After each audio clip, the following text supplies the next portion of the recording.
What's up YouTube? I'm Vaughn and this is the Gear channel where we discuss collectibles, hobbies, competitive games from tabletop to video games, and today we are reviewing the McFarlane Toys 2022 Overkill. That's right, this figure is amazing. The details of it is incredible. All the design and paint application is on key except for one part. Now, for the market price, surprisingly, it's not that bad. I've been finding them for like $50. Even at my store, they still have a bunch at $50. So you're very likely to find it for around that price. But first, before we begin, friendly reminder to like and subscribe. And especially subscribe if you guys want to enter in our amazing giveaway for the Spawn Classic comic cover, The Creech. Now, with that being said, let's get started on the review. First, let's take a close look at the box. Now, he does actually look amazing. So if you actually just want to display him inside the box, it's just perfect as is.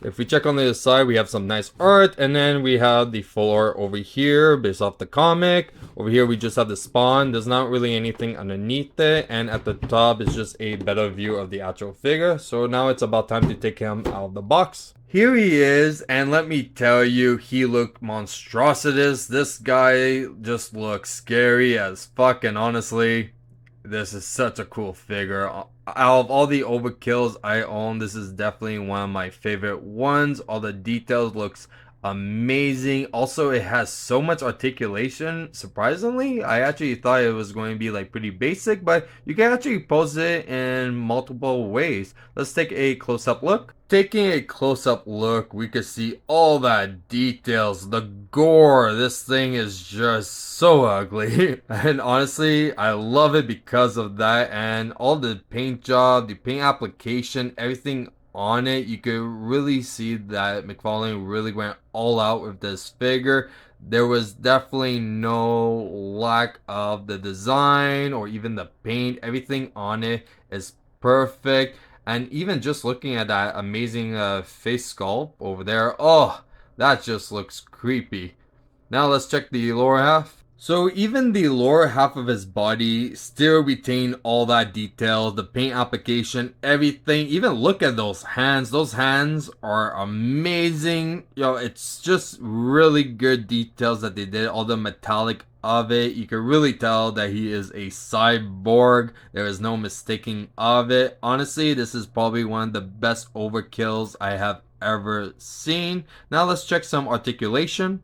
So first off, we're going to check the head. So surprisingly, the head does have a big gap over there, and it actually moves more on his right side than the actual left side. The left side, it's a little bit, but that's why I think it's just because over here the neck part is a lot more thicker. But that's okay. Now, surprisingly, this is actually on a ball joint. And I think that would be the only thing I would like for him to have a second one over here. But you know what? Not really worth complaining. There's still a lot of posabilities in his arms and even bend. There's a lot of ratchet joints, surprisingly. So you can actually move it in a specific position. And then he actually stays and holds up quite well. Both arms, for the forearms, there's actually a lot. Now, there's very tight joints for the elbows. So if we actually look over here, it actually could move side to side from over here. Now, even his wrist could move side to side. And it also has an up and down bend. So you can actually curl it if you like. And also, there's a lot of waist movement. So I think it's on a ball joint. So definitely. Now, for the legs, there are some posability you could do. It is rubber over here, so these actually bend pretty easily. I wouldn't really recommend it to keep it in a position that's bending, because in time it's most likely going to warp in that position. So definitely it could kick up all the way like this, definitely move back only this much. There is definitely a big knee bend, and you can actually move it side to side as well. Like, look at all that mechanic details. That just looks amazing. Now for the legs, surprisingly, so if you look over here, there's definitely a miss of paint application. Let's see on this side. Okay, a little, not so bad.